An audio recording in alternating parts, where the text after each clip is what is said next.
Nggak sedikit orang yang meyakini ketika saya melakukan mediumisasi atau memasukkan jin atau sukma dukun ke dalam tubuh seseorang, itu sepenuhnya benar-benar dukun atau jin yang masuk ke dalam tubuh seseorang. Padahal nggak selamanya seperti itu. Kenapa saya melakukan seperti itu? Yang pertama, saya biasanya melakukan hal mediumisasi yang seperti yang saya sering tampilkan. Itu nggak sepenuhnya saya benar-benar masukkan jin ke dalam tubuh, ya. Karena saya selain peruqyah atau spiritual, itu kita juga bergerak di ilmiah atau dalam kejiwaan seseorang, ya, mental seseorang. Dan biasanya saya melakukan ini kepada orang-orang yang katanya disantet sudah terlalu lama, setahun, 2 tahun, bahkan puluhan tahun disantet tak kunjung sembuh juga. Kenapa saya lakukan itu kepada mereka?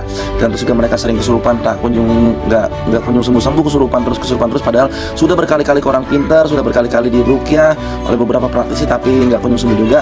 Nah, ini yang saya lakukan mediumisasi. Karena yang pertama, orang yang disantet sudah terlalu lama, itu mereka biasanya, ya, walaupun nggak semua, mereka itu ada kesalahan dalam berpikir atau mindsetnya ada yang salah.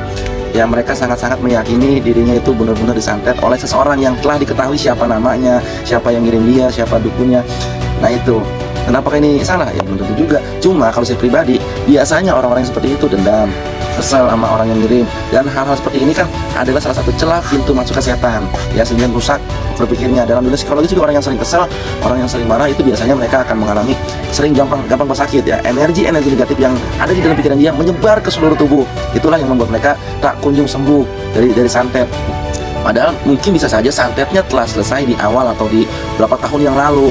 Dan sekarang ini yang sakitnya itu bukan masalah santetnya, tapi masalah pikirannya, atau masalah mentalnya, atau masalah kejiwaannya. Ini yang membuat mereka selalu terus-terusan merasa sakit. Nah, hingga akhirnya kita lakukan suatu mediumisasi, memasukkan sesuatu atau masukkan jin ke dalam tubuh. Padahal itu belum tentu, karena kita mengikuti karakter seseorang.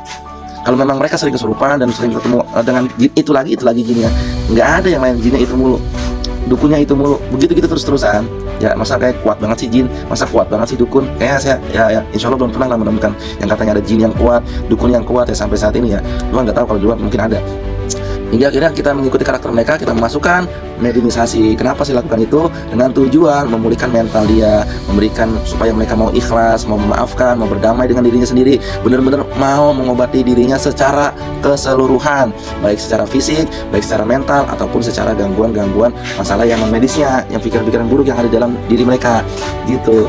Terus juga ketika kita melakukan mediumisasi, bukan langsung di hipnoterapi langsung khusus seperti itu, karena kita mengikuti gaya mereka yang suka kesurupan. Karena ketika kita memberikan isyarat, ya udah saya mau komunikasi dengan jin, nah ini adalah salah satu cara untuk menembus alam bawah sadar. Karena antara alam sadar dan alam bawah sadar itu ada benteng atau ada jembatan, ada pintu gerbang untuk memasuki alam bawah sadar yang namanya critical area.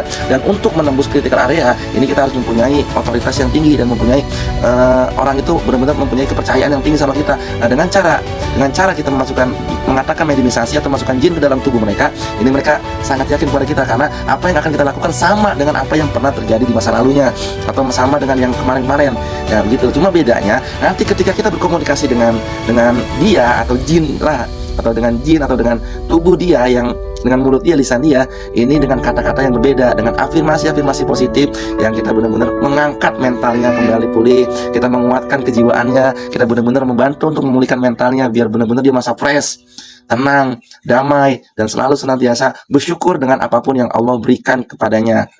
Itu jadi nggak selamanya. Buat teman-teman ketahui, ini hanya sebatas edukasi, bukan berarti mediumisasi nggak ada, bukan berarti santet itu nggak ada. Cuma kita juga nggak ada salahnya untuk melihat dari sudut pandang yang berbeda. Wallahu a'lam bishawab.